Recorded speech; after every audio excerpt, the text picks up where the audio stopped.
ya kan? Jadi bisa dihitung galeri yang setiap tahun pameran paling nggak 3 kali di tempatnya sendiri, bikin arsip pameran. Arsip pameran apa? Katalog, buku, jangan sekedar PDF, harus dicetak.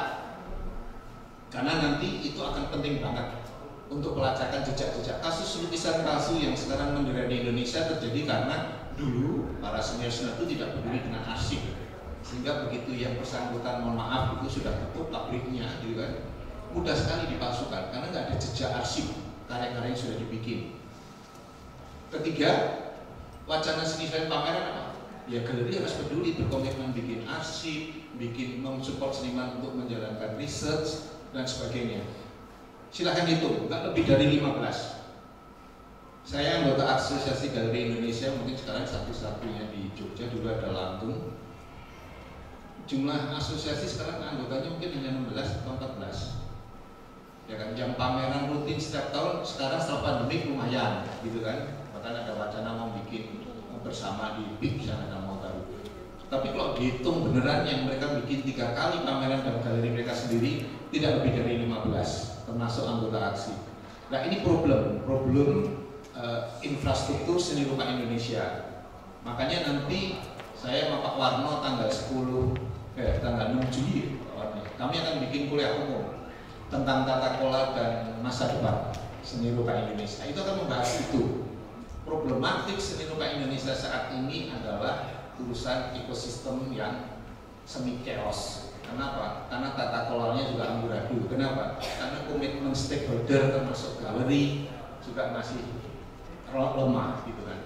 Nah itu nanti berkaitan dengan nilai-nilai tadi, nilai fundamental yang kuat. Tapi kalau kemudian infrastruktur kita tidak punya sinergi untuk melakukan branding yang bagus, bisa dilihat sekarang semakin sulit menemukan seniman-seniman Indonesia yang punya eksistensi global.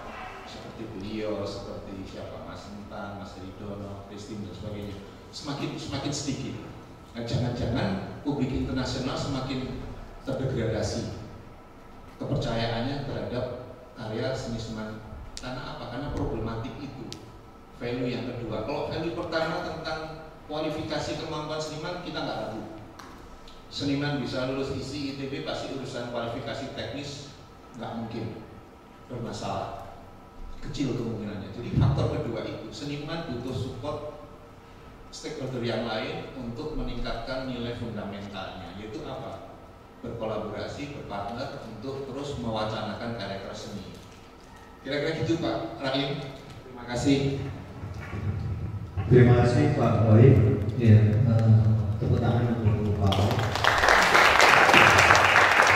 Saya kira ini yang nanti mungkin bisa kita elaborasi adalah Pak Boy sebagai galeris atau pengelola galeri memposisikan diri sebagai institusi yang bertanggung jawab dalam memproduksi wacana dan kemudian juga membangun nilai-nilai itu bersama dengan seniman.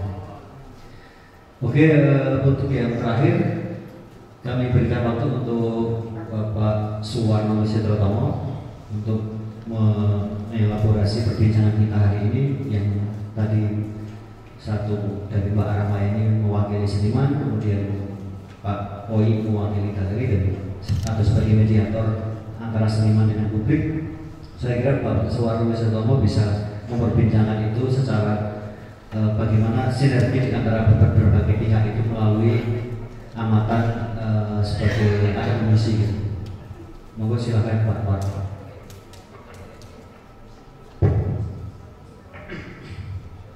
Mas Rai, terima kasih teman-teman sekalian, Mbak Raini, Mas Oi, teman-teman yang hadir. Selamat sore, assalamualaikum warahmatullahi wabarakatuh. Salam sejahtera bagi kita semua. Ini urutan pembicaraan yang bagus ini, mulai dari aktor utamanya, aktris maksud saya, aktris utamanya, lalu komponen pentingnya, lalu saya tidak mengamini karena yang isi saya berdiri ya, sambil melihat sana. Jadi saya ingin mengamini percakapan kedua sahabat saya, ringkas saja Mbak Alia, terima kasih sudah hadir dan teman-teman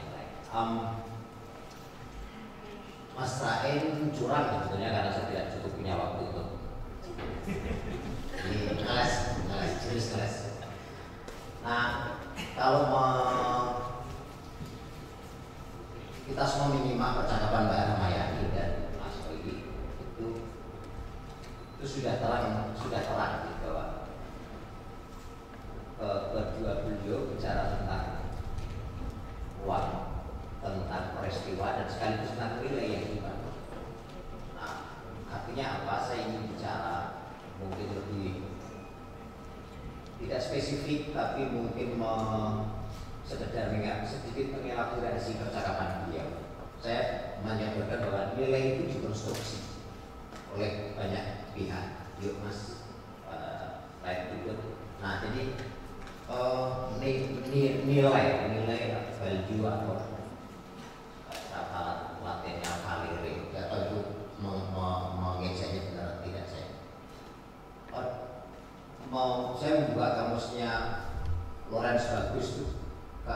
Entry nilai itu dibahas 11 halaman. Saya kira buku lain akan ada banyak. Saya nggak sudah buka buku yang lain, tapi langsung ke kamusnya Lawrence Bagus ada 11 halaman percakapan tentang nilai. Jadi ada diurai sangat panjang dari banyak filosof dan macam-macam. Nah, sedikit saja yang saya kutip, dia maksudnya adalah ini kalau ngomong nilai itu berguna, mampu akan, berdaya, berlaku dan kuat. Jadi membicarakan nilai adalah membicarakan ihwal daya guna, mampu akan sesuatu, berdaya, memiliki daya dan memiliki nafas, memiliki daya hidup dan kuat. Nah, dari pengertian itu maka bicara nilai juga bicara tentang harkat, kualitas suatu hal yang menjadikan hal itu dapat disukai, diinginkan, berguna, atau dapat menjadi objek kepentingan siapapun, kepentingan dimanapun. Lalu bicara nilai juga bicara tentang sesuatu yang istimewa, tentang keistimewaan, tentang sesuatu yang spesial. Apa yang dihargai, apa yang dinilai tinggi, atau dihargai karena ada dalam tanda petik nilai-nilai kebaikan. Tapi ngomong nilai juga tentang nilai tukar. Kita bicara tentang komodifikasi. Kita bicara tentang kualitas benda itu terhadap nilai tukar. Nilai tukar tentu tidak selalu ekonomi, tapi pada ujungnya juga nilai ekonomi. Nilai tukar pengetahuan. Mengapa karya Mbak Rahmayani ada di museum? Nilai tukar ekonomi itu sendiri pasti, tapi nilai pengetahuan di museum berkepentingan untuk menyimpan, untuk terus mengamplifikasi nilai-nilai yang dibangun, nilai-nilai yang diperjuangkan. Percakapan Mbak Rahmayani tadi menunjukkan bahwa nilai itu tidak jatuh dari langit, tapi nilai itu diperjuangkan dengan segala pertaruhan. Saya meyakini istilah pertaruhan itu, karena tidak ada orang mempertaruhkan dirinya kecemplung comberan, itu kecelakaan. Tapi kalau kecemplung comberan tentu bagian dari proses, terpaksa kecemplung karena sandung, tapi dia dalam rangka meraih derajat-derajat sosial, politik, ekonomi, kultural dan seterusnya. Jadi mengapa karya ada di museum? Mengapa karya terus dipertukarkan, terus mengalir dari lapis-lapis ruang ke ruang berikutnya? Slide berikut, Mas. Nah, di sini kayaknya saya miring-miring itu, mata saya capek aja. Iya. Nah, potong-potong kenapa ya? Gak apa-apa sih, masing-masing. Jadi kalau bicara nilai seni maka akan dikaitkan dengan sejumlah aspek. Kalau yang lazim kita dengarkan nilai intrinsik dan nilai instrumental atau ekstensif dari itu kan. Jadi yang intrinsik yang melekat pada si karya itu, si benda itu, si artefak itu, gitu kan. Lalu nilai instrumental atau yang ekstrinsik yang terkait dengan aspek-aspek di luar karya seperti yang tadi diterangkan oleh Mas Oyi, itu aspek-aspek non kekaryaan tetapi menjadi salah satu faktor penentu. Lalu percakapan tentang transit dan transisi, teman-teman bisa baca buku yang terkenal dan lazim dipegang teman-teman, bukunya Marus Taswasek, Antropologi Art and Culture Production. Itu buku yang biasa lazim dipegang teman-teman, lalu ada dia bicara dengan sangat menarik tentang topik transit dan transisi. Jadi transit dan transisi kira-kira seperti perjalanan keseniannya Mbak Ramayani tadi. Satu karya dari ruang ke ruang, dari kolektor ke kolektor, dari ruang galeri ke galeri, seperti juga dinyatakan oleh Mas Soi. Jadi karya seni memiliki reputasinya sendiri. Karya seni membangun reputasinya sendiri. Bukan keberuntungan semata, tapi karena memang tadi melekat pada pergulatan dan pertarungan senimannya. Kalau di bukunya Swasek ini kan cerita yang sangat bagus tentang Sunflowersnya Van Gogh gitu loh. Jadi bagaimana dari kolektor yang satu ke kolektor berikutnya sampai kemudian puncaknya masuk ke balai lelang sehingga dia memecahkan harga termahal tahun 1986. Kalau salah nanti dikoreksi. Kesempatan Anda mencocokkan di bukunya nanti ya pada tahun berapa. Jadi tahun 1986 itu memecahkan harga tertinggi karena si karya itu, karya Van Gogh yang Sunflowers itu meraih derajatnya sendiri, nilainya terus meroket karena riwayat transit dan transisinya itu. Jadi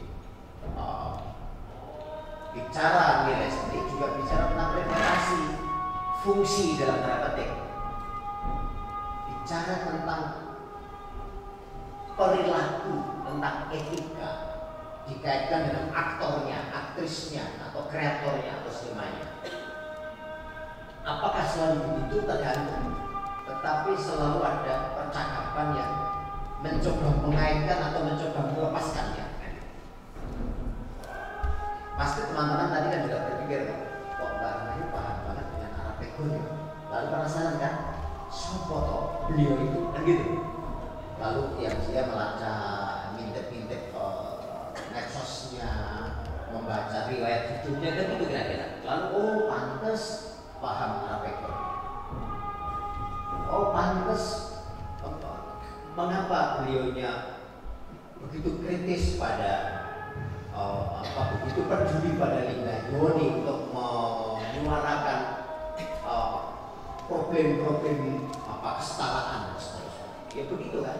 Jadi selalu ada upaya melacak si aktor di baliknya.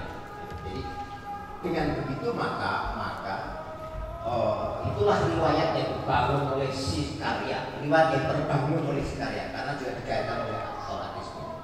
Lalu juga akan beririsan tadi yang diceritakan dengan menarik oleh Mas Soi, beririsan dengan problem-problem komodifikasi, problem-problem nilai tukar secara ekonomi. Slide berikut, saya sedikit. Lalu sekarang kita bicara ruang, nanti kembali bicara nilai. Kalau bicara ruang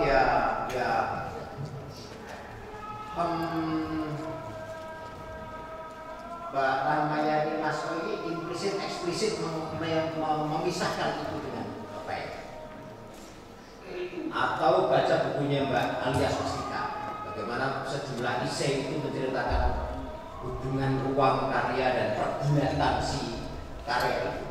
Jadi secara sederhana kita bisa melihat tempat yang dapat digunakan, direspon, dimaknai untuk berkegiatan, memajang, memasang benda dalam tanda petik karya seni atau apa. Maka kita juga bisa tahu ruang dalam maupun ruang luar.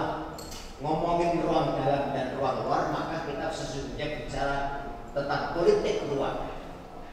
Tidak ada yang netral dalam ruang itu. Selalu ada kepentingan-kepentingan eksplisit maupun tersembunyi di sana.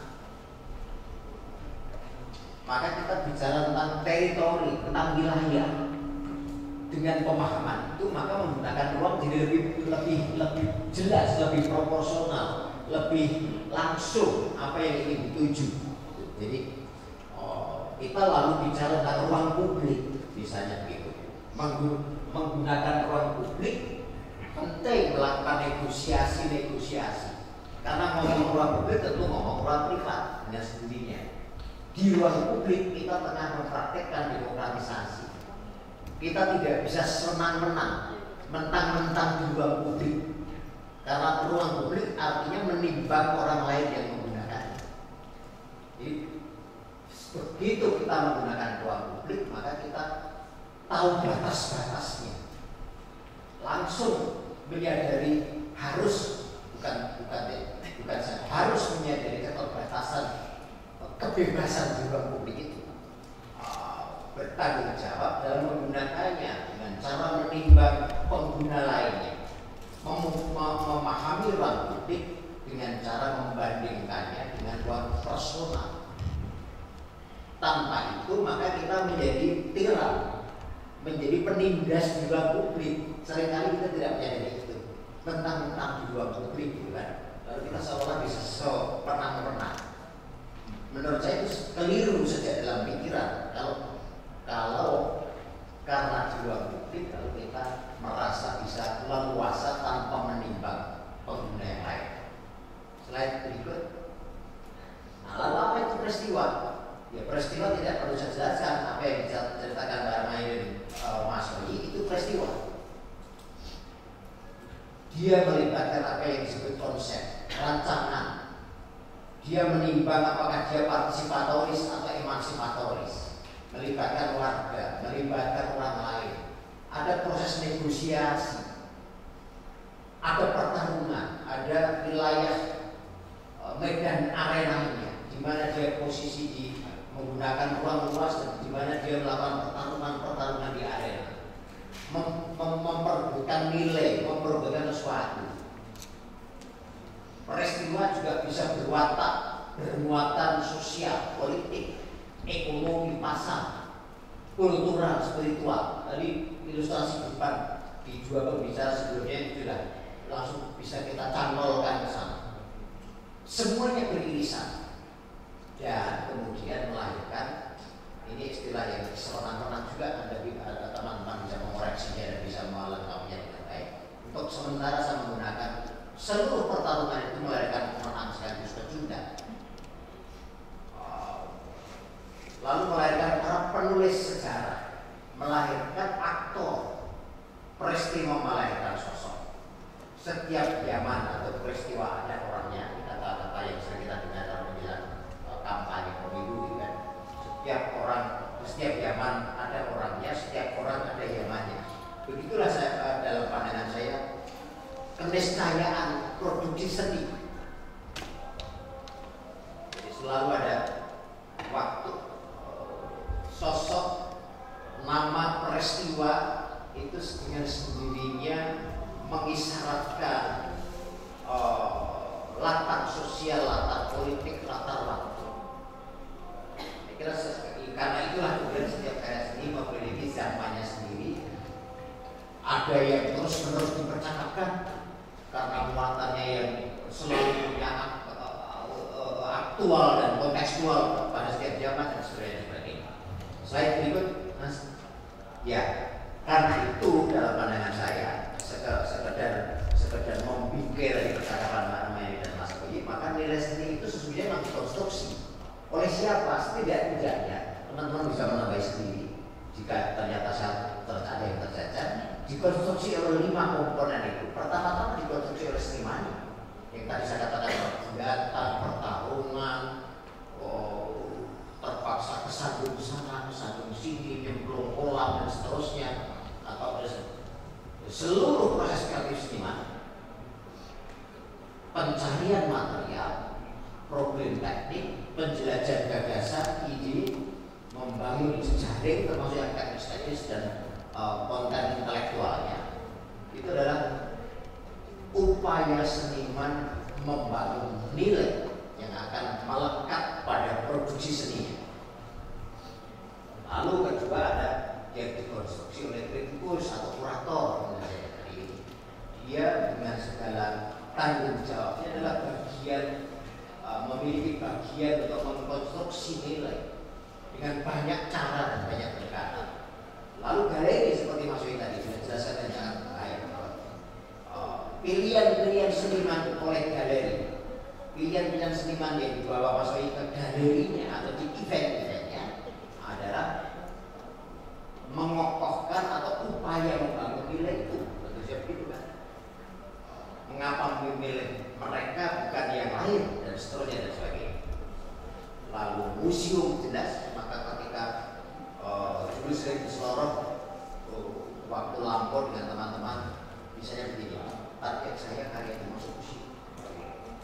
seperti puncak pencapaian ya.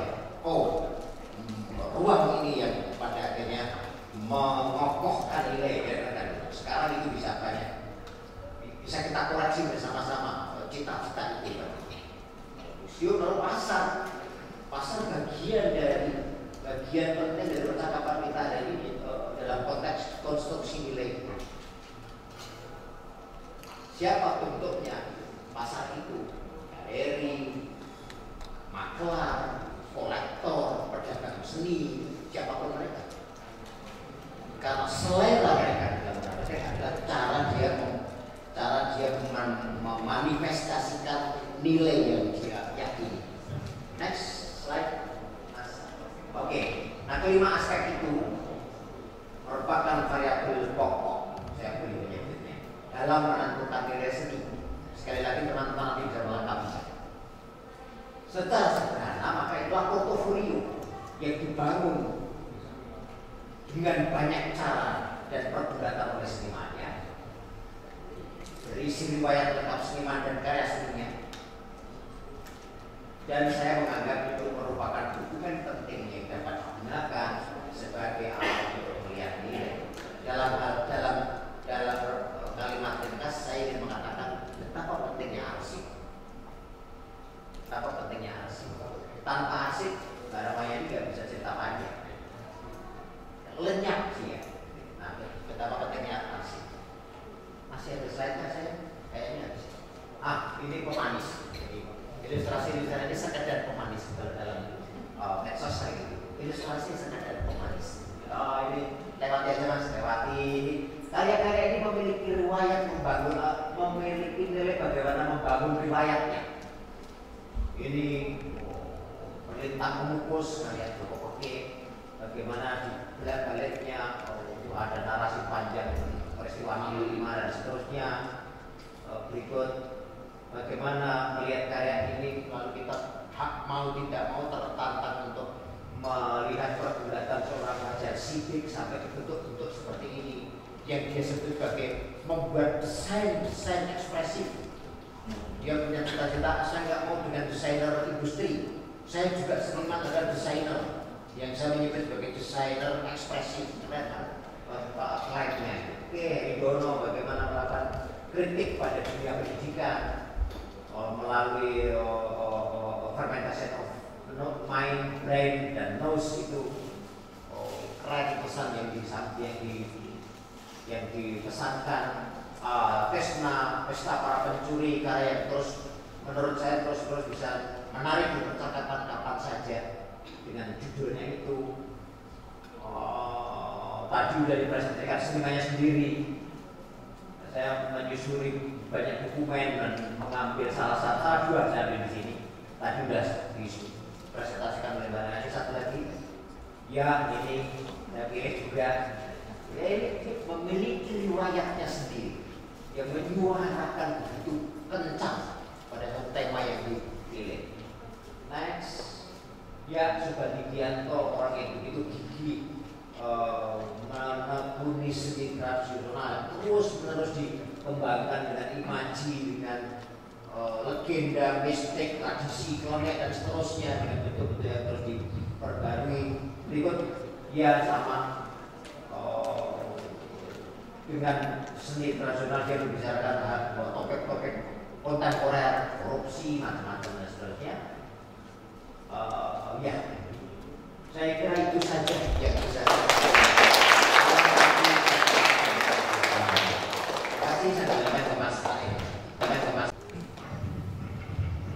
Terima kasih Pak Suwarno Wasyatama yang sudah memaparkan pengamatannya mengenai seni, ruang, dan peristiwa dan nilai seni. Saya mencatat setidaknya ada satu prinsip yang sama di antara tiga narasumber ini di dalam melihat nilai seni yang secara prinsip memiliki kesamaan cara pandang. Yang pertama dari Mbak Yani misalnya membahasakannya dengan bahwa kerja seni itu sebagai kerja kritik yang berbasis, yang kerja kolaboratif, yang kreatif dan inovatif. Sementara dari Pak Oyi melihat bahwa seni itu semacam akademik properti Dan kemudian dari Pak Warno, seni itu memiliki riwayatnya sendiri yang kemudian memiliki nilai-nilai di dalam dirinya yang kemudian dibangun melalui portofolio dan arsip seniman. Saya kira dari hal itu kita bisa melihat bahwa seni itu dipandang oleh setidaknya oleh tiga pembicara ini sebagai sebuah sebuah titik di dalam memproduksi nilai-nilai yang lain yang berkembang di dalam karya itu melalui kerja-kerja yang tidak hanya ditanggung oleh satu pihak ya, tetapi dikerjakan secara sinergi oleh banyak pihak di dalam media sosial seni. Oke, karena waktu sudah tidak sangat sudah tinggal sedikit, kita beri waktu kepada hadirin untuk merespon ketiga narasumber ini. Sekitar ada waktu sekitar 15 menit. Silakan kalau mau ditanyakan atau kemudian dikonfirmasi kepada ketiga narasumber menyangkut apa yang dibicarakan di siang hari ini sampai sore hari ini. Ada yang mau menanggapi paparan dari Pak Rahmayani, Pak Oi, dan Pak Suwarno Setrotomo? Silakan kita berikan waktu kepada hadirin. Ada yang mau menanggapi? Oh, wis kurang ya.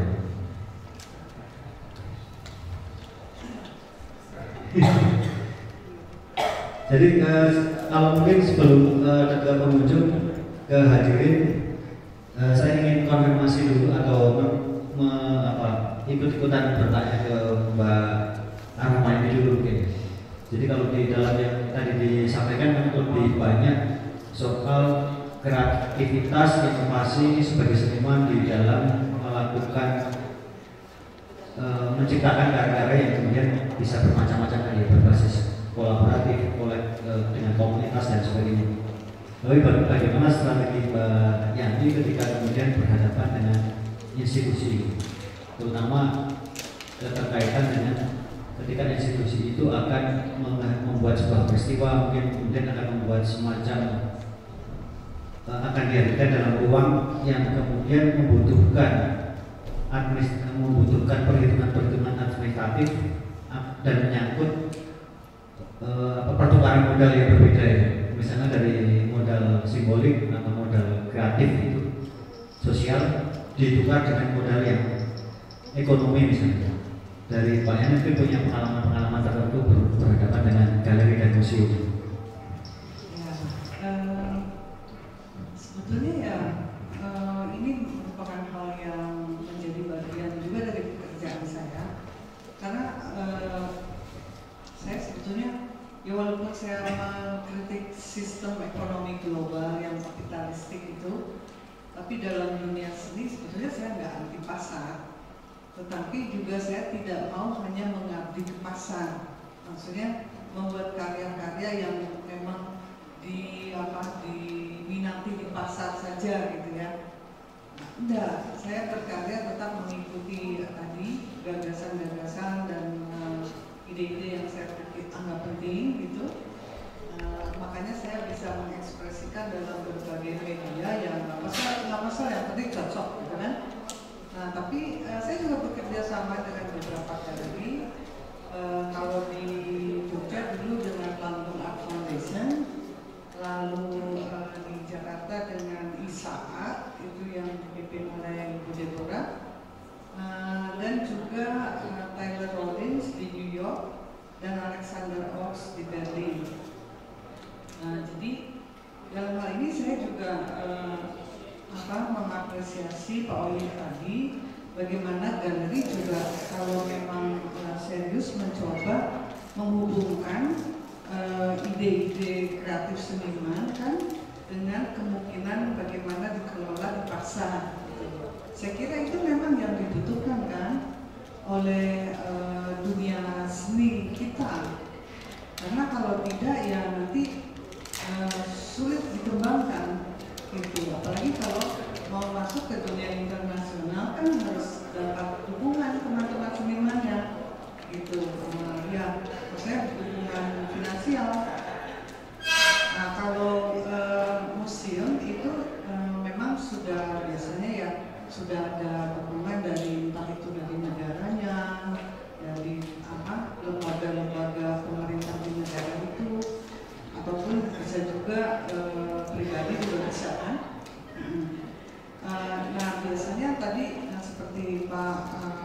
Suwarno sudah jelaskan, kalau museum memang juga ada maksud untuk mengangkat ide-ide ataupun konsep yang dianggap penting untuk dipahami oleh masyarakat gitu.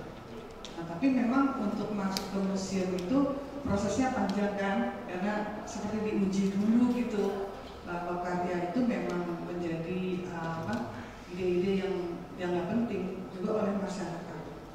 Tuh. Nah tadi misalkan ada karya yang tahun 98 itu, bayangkan yang dibikin tahun 98, baru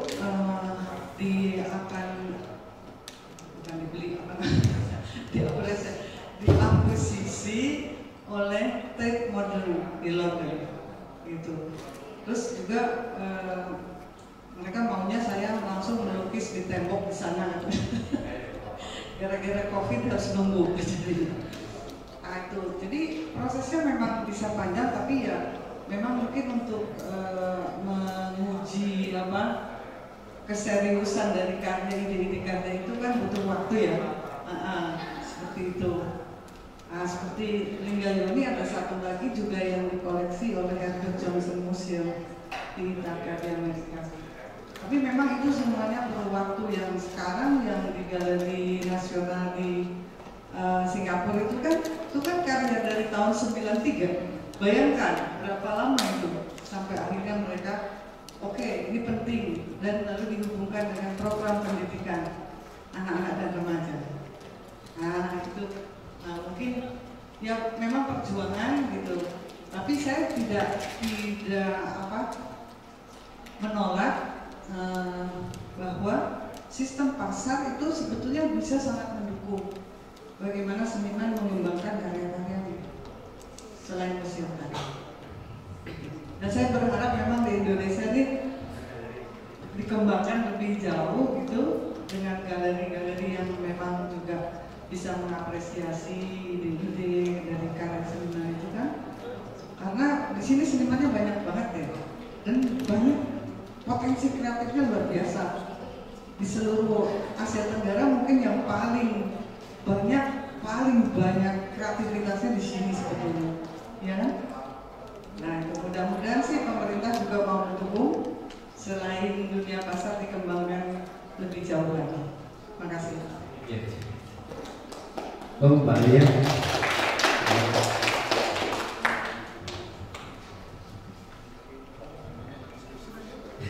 Pesan Pak Owi, jangan hanya di serius-serius. Pakai yang mana?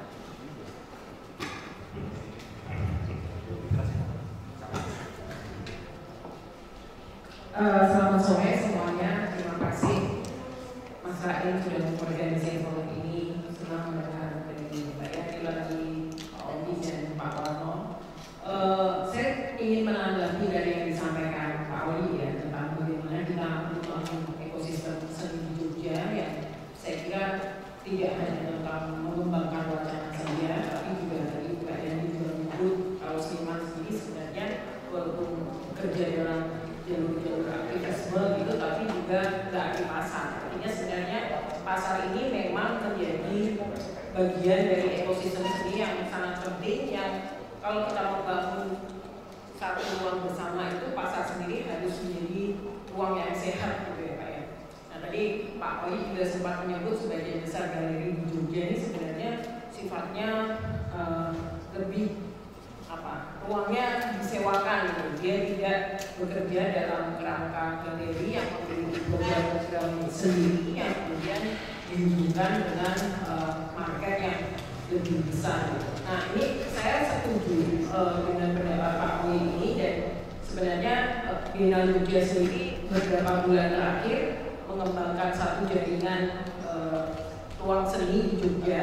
Jadi kita cukup rutin bertemu dan ngobrol dengan para pengelola ruang seni ini. Ya, kita melihat bahwa salah satu kendala yang dihadapi oleh ruang-ruang seni baru ini adalah memang kurangnya keterlibatan kuratorial dalam pengelolaan program. Yang kalau kita melihat dari yang cukup mapan gitu ya, yang bertahan sampai sekarang, mulai kita bicara tentang Cemeti misalnya, atau ya langgeng walaupun on and off gitu ya. Lalu sekarang Pak Uli dengan Sasanti, tapi memang sebagian besar yang bertahan itu punya tradisi kuratorial yang cukup kuat. Ini yang kemudian saya kira perlu kita pikirkan bersama, bagaimana ekosistem bisa bisa jalan dengan kolaborasi dari banyak pihak dan melihat bahwa kerja kuratorial dan upaya untuk membangun pasar yang sehat itu sebenarnya bisa disinergikan gitu. Bukan berarti kita berkompromi ya kerja kuratorial, penciptaan karya bukan berarti berkompromi dengan pasar, tetapi justru kita bisa menguatkan pasar atau sebaliknya pasar juga menguatkan wacana melalui kerja-kerja kuratorial.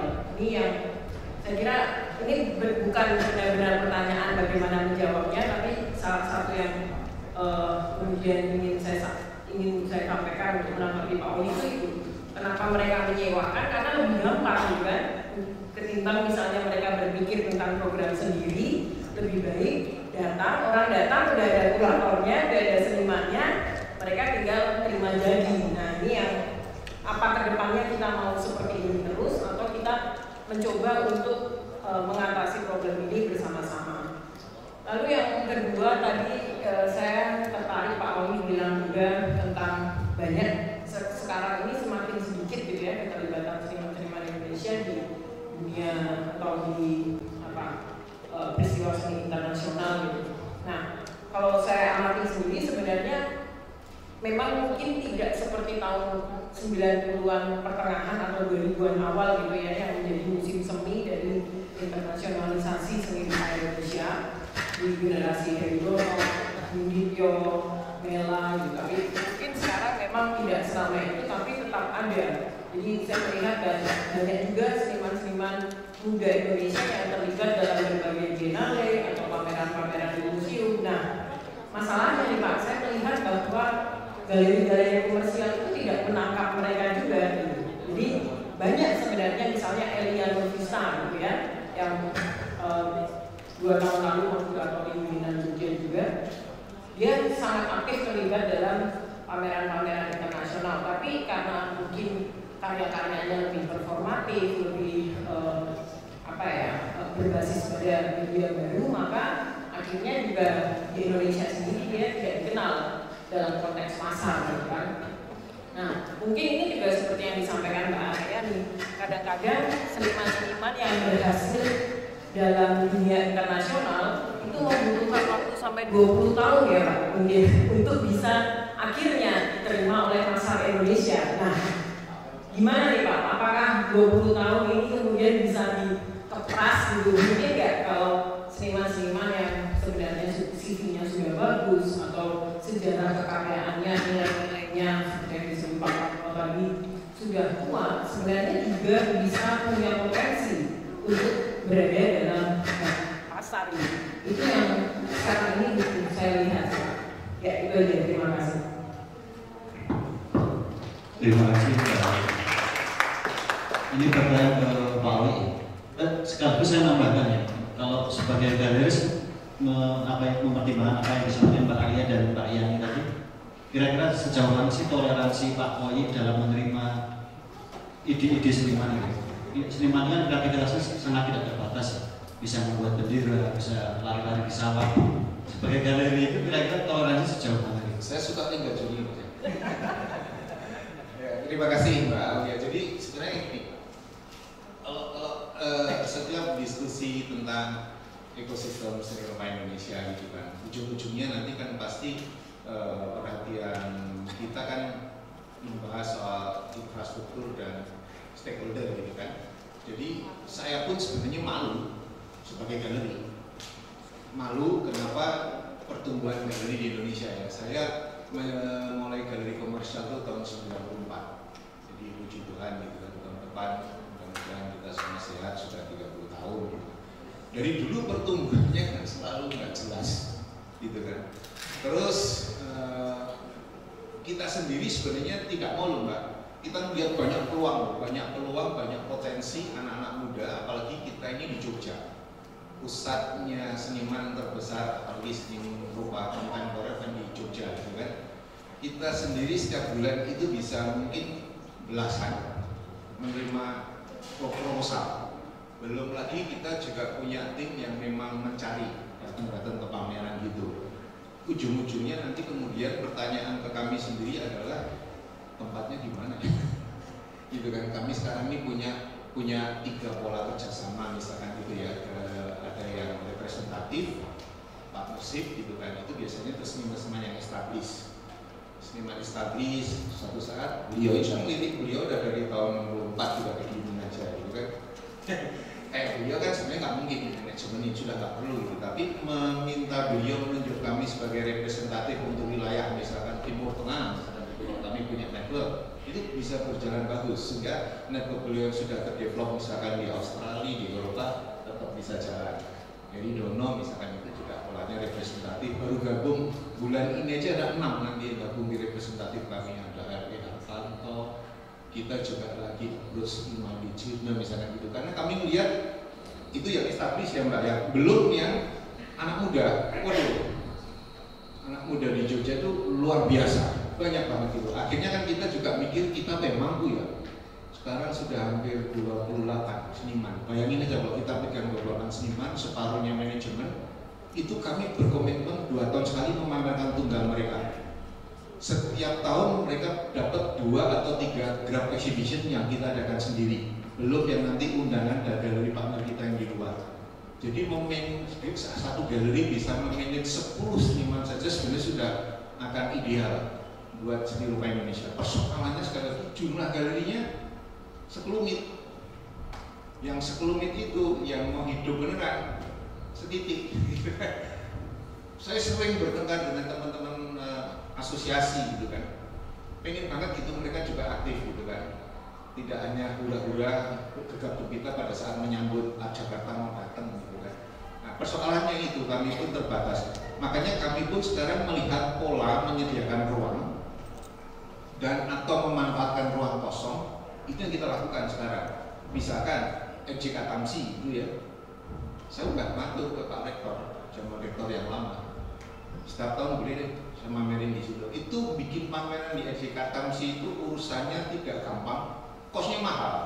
Karena tempatnya sebenarnya mohon maaf secara fisik kan tidak sepenuhnya layak, ya kan, harus di make up sedemikian rupa gitu kan.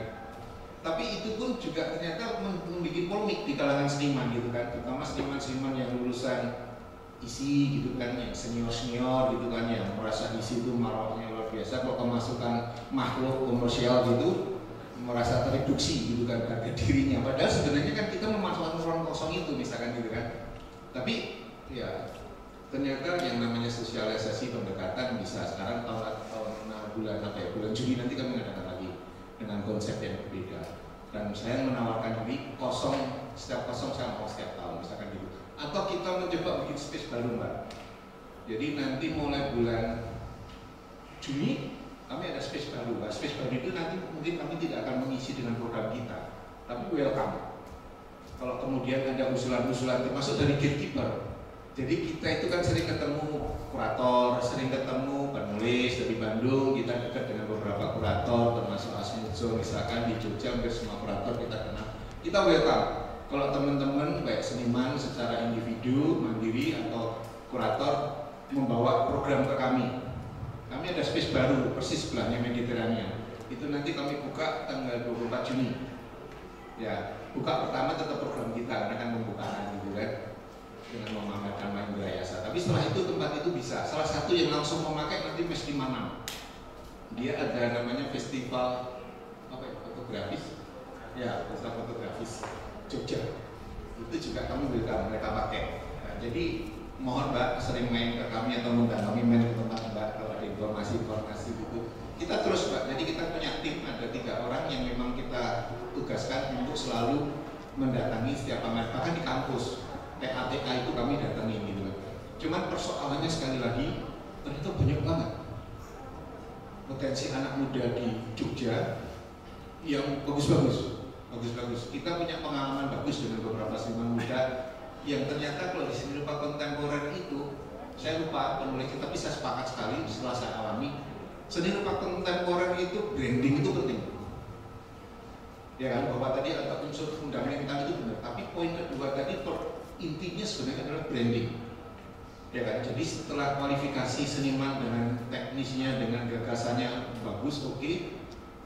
Wacana seni itu selain tujuannya idealis, mempresentasikan intellectual property, juga kalau bisa sekaligus sebagai branding untuk si seniman dan karyanya.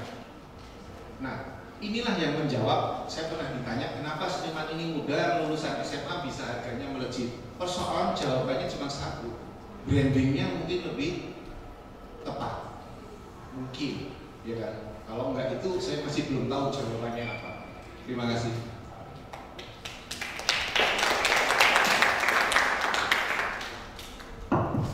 Terima kasih Pak Wai.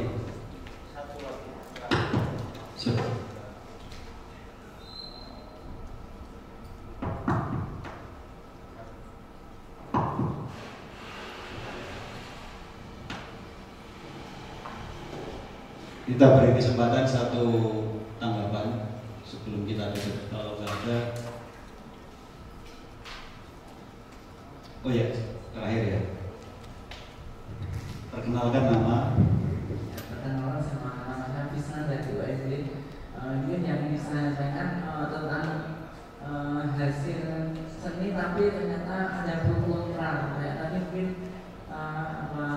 ada gambar, tapi ternyata menimbulkan pro kontra itu bagaimana menurut pendapat mungkin dari Bu Ratno. Mungkin tadi saya sempat lihat I love you tadi ya. I love you mungkin dari bahasa Arabnya saya nggak tahu artinya juga.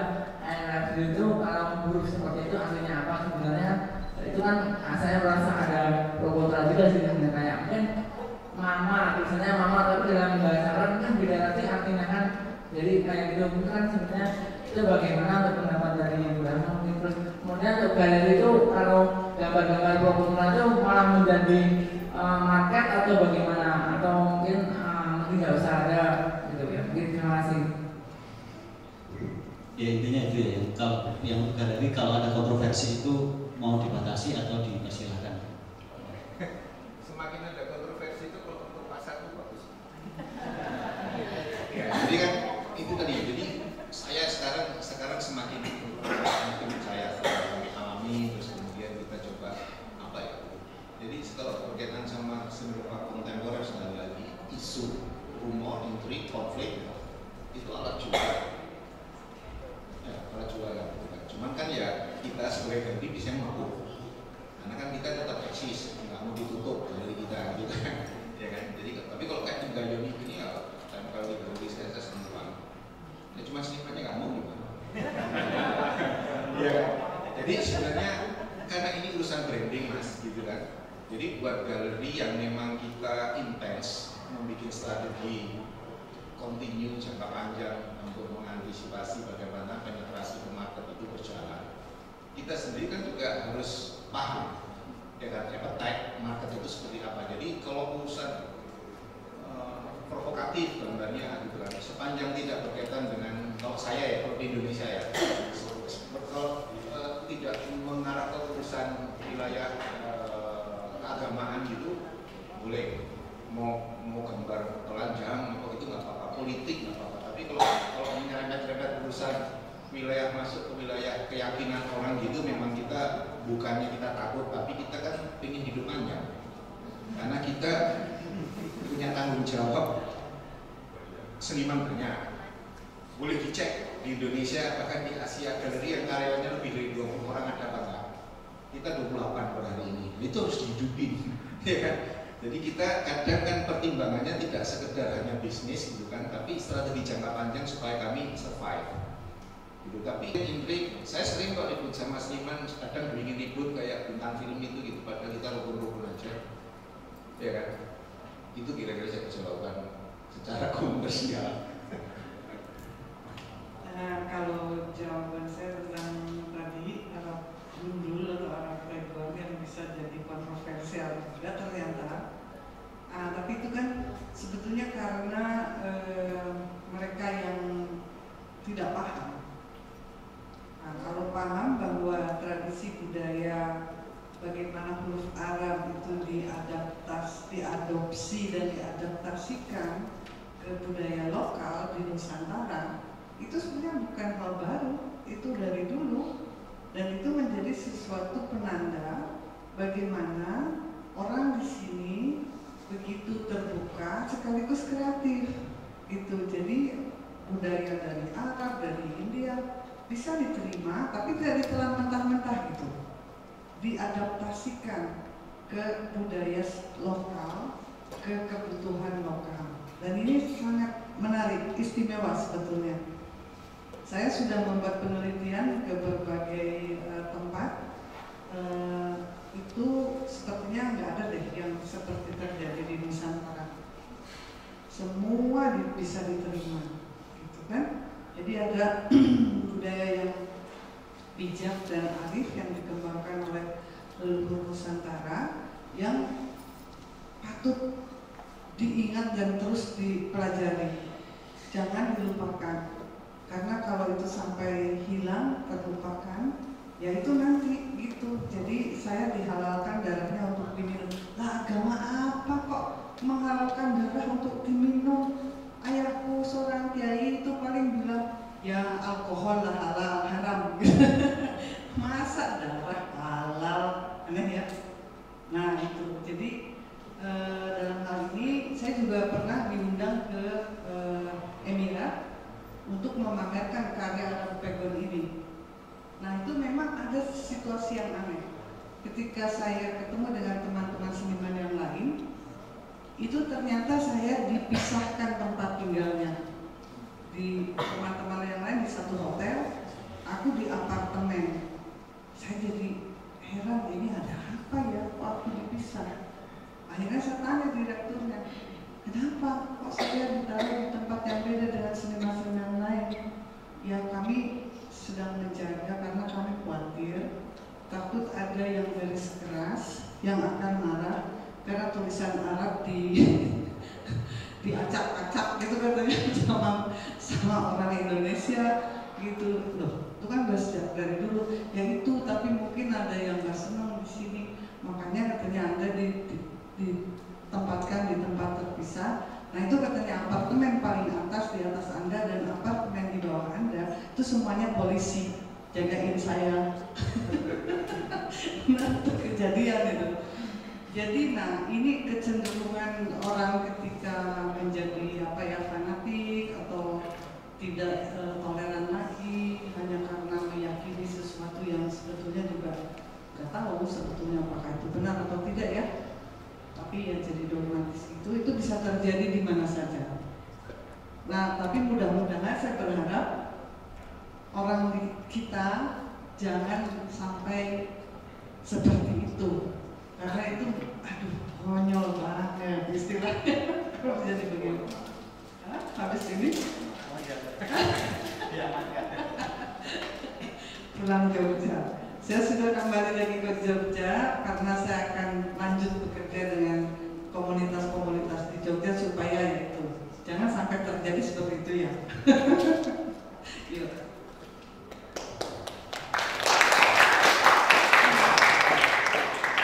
Terima kasih. Ya, intinya seniman itu punya basis research dan argumentasi tanggung jawab ya.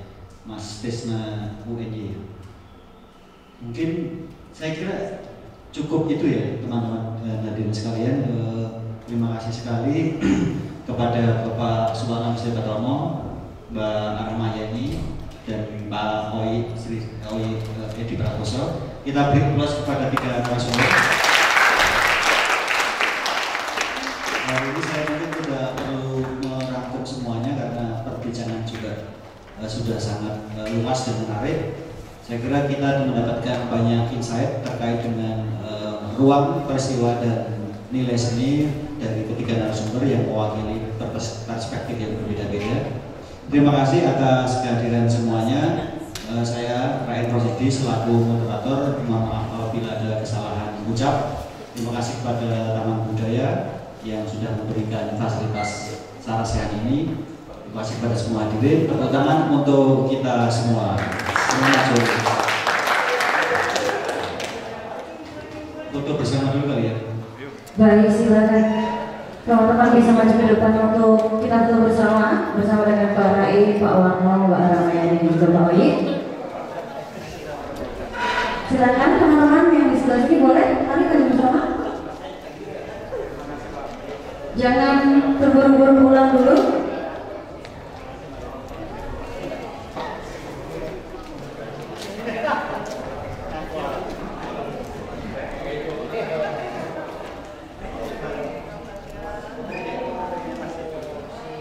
Mari teman-teman bisa maju bersama. Silakan kita ke depan untuk ambil dokumentasi.